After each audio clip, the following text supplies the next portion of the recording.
All dogmen are really werewolves. Dear Scary Stories NYC. I want to call this All Dogmen Are Really Werewolves, even though it's not really possible for one person to know what all of anything is. I admit the title is a bit of hyperbole, but I hope it's clear that what I really am attempting to do is communicate something generally considered a truth by werewolves themselves.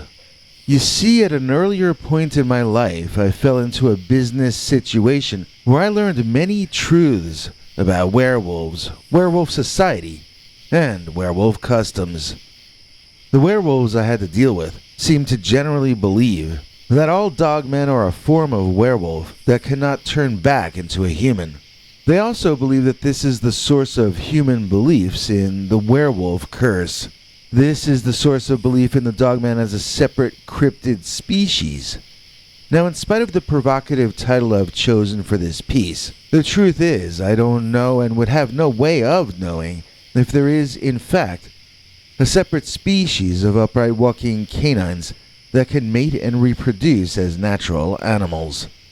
There may be, and I might just not know, but I have learned from experience that a large number, if not all, dogmen are former human beings who are either cursed or blessed to spend the rest of their days as savage, unthinking, feral carnivores and scavengers, eating disgusting roadkill, poaching people's farm animals and house pets to survive. And there are those werewolves who do consider such a proposition a blessing. The concept of returning to a guilt-free life of taking what you want and killing to survive does appeal to those of a certain worldview. I managed to escape that world before I gained status within it. I can never be certain that I've really escaped though, and so I can only talk up to a certain point in this email. I also have to be careful that I don't get your show cancelled or get you disappeared by giving you information that's too sensitive. Then again, I've been out of the loop for almost 3 years now, so some of this information may be as out of date as spoiled milk. Most of it, however, has been going on this way for generations, and is likely to continue going on that way long after we've all moved onto the next plane of existence. So this is not some reptilians from space have taken over the planet rant. I'm not saying that werewolves rule the world.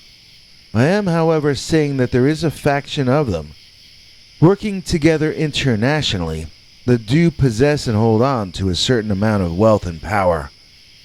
Much of this is done in what I consider a sneaky way, by keeping themselves and their invisible ties from becoming noticed by the rest of us. This is why you'll find that they themselves continue to cast doubts upon the very idea that werewolves exist. If someone argues with you that there is no such thing as a dogman or a werewolf, ask yourself what their motivation is for saying that. If you were a werewolf, wouldn't you go around insisting that werewolves didn't exist? I know I would. I would laugh and call the idea a superstition. And this is what the real werewolves do when back in their human form. Those who say that werewolves control our media or the banking system are either lunatics or else disinformation agents, and possible werewolves themselves. The truth is that they do possess wealth, but their lifestyle is so secret that I doubt even their own werewolf leaders know how wealthy they might be. I also don't feel that they exert their muscle to try to run the planet. I feel strongly, and all my personal experiences back up this feeling, that the Werewolf Society's main goal is to avert attention from the Werewolf Society. They like to hunt in private, do their business in private, and socialize mainly with their own kind, but they engage in enough high-profile interactions with normal humans to keep from seeming too suspicious. Werewolves don't control Congress or any state houses, but they seem to have enough elected officials on their side that they get the inside info in advance about what's coming next politically on both a regional and a countrywide basis.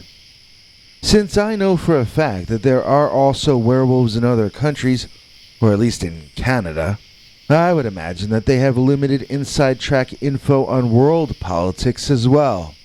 Several of the wolves told me when I knew them that their bloodlines go back to Europe.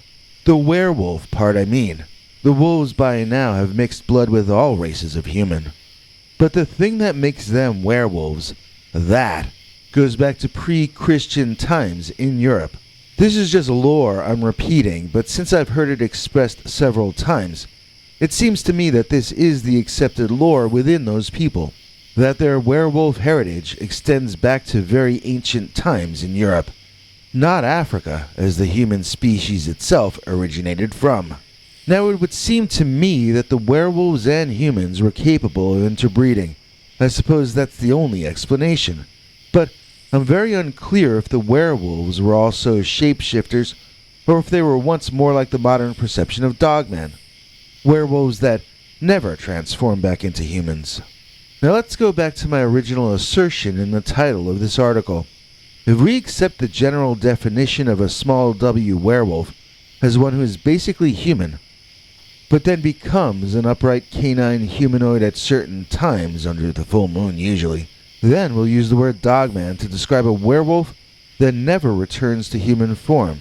So to say that all dogmen are werewolves is to say that sometimes, when the individual becomes a wolf, they are then unwilling or unable to return back to human form.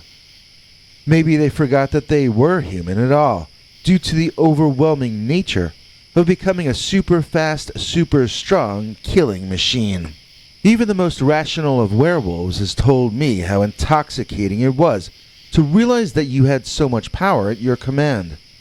Once you become a werewolf and killed, then you will kill more. You will find it that exhilarating an experience. You will eat of the carnage when you're hungry, but you won't need to be hungry to kill. You will do it for the sheer decadent pleasure of knowing that you are king of the forest, and that you are the lord of fear. Those too stupid to fear you will die, and so will some of those who screamed and ran as they should. Nobody has ever run fast enough to escape a werewolf, and nobody ever will become able to either. You have the power of life and death in your clawed hands, and you know that while the police investigate the killings the next day, you'll be free as a bird, sleeping it off, in your human form.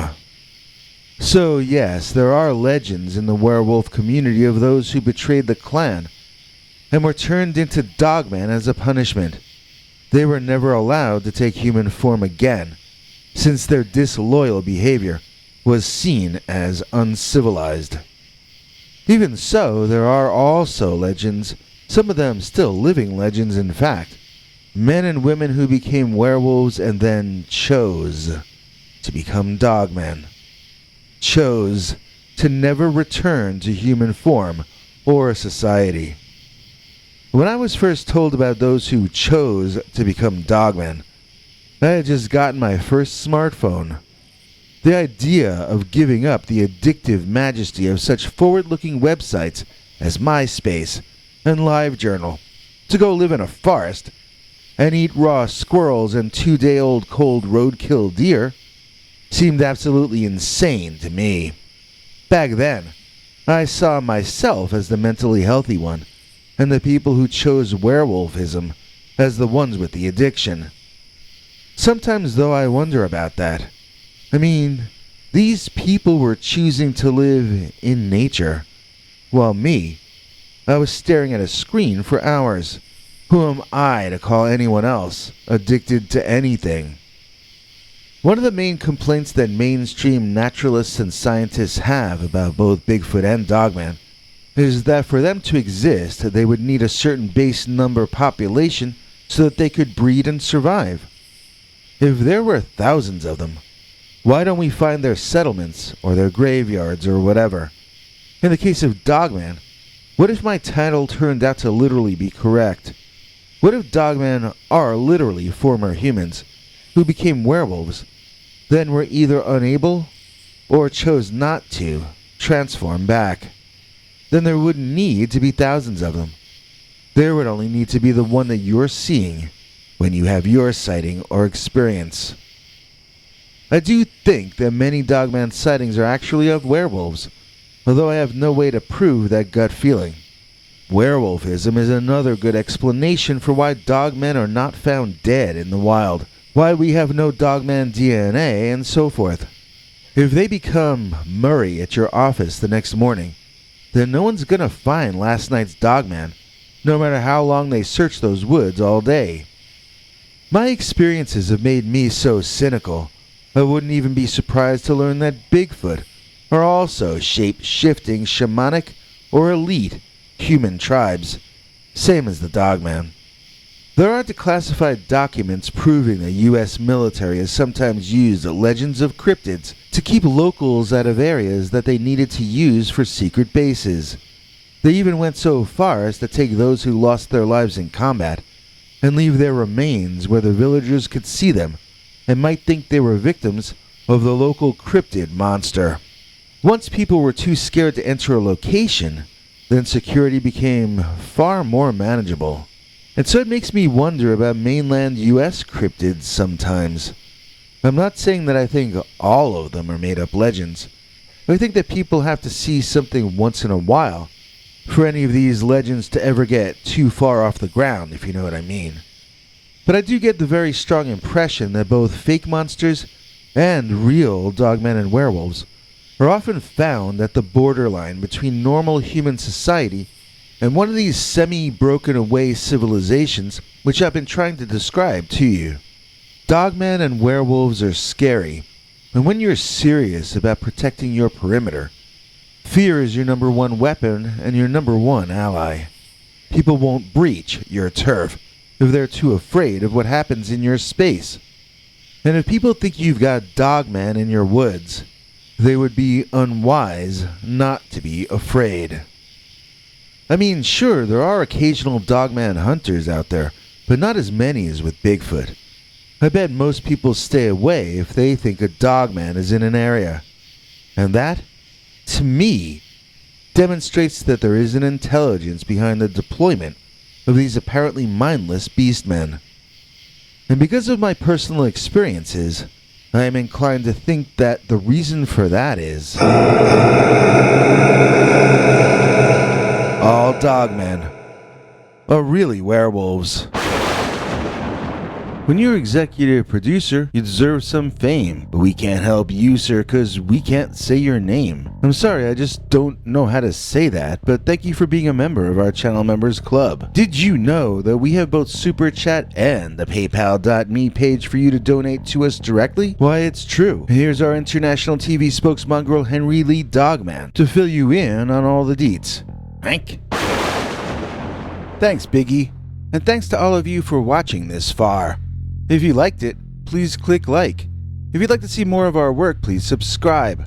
And also click that bell icon if you'd like to be notified when we put out a new episode. To become an executive producer, you can donate to us through the thanks button under each of our videos or through our paypal.me/PeterBernard209 page.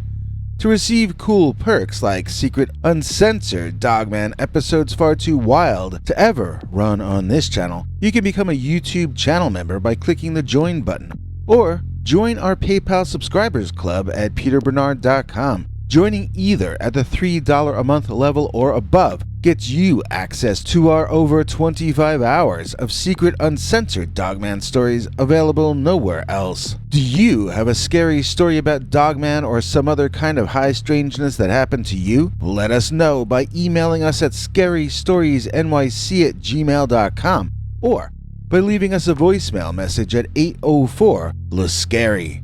You may need to call back on that when it cuts off after I think 3 minutes. And if you don't want to do any of that stuff, thank you for simply watching to the end. Good night, and have a scary tomorrow.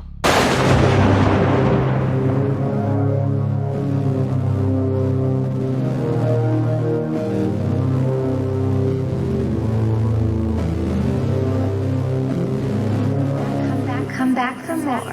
scary story.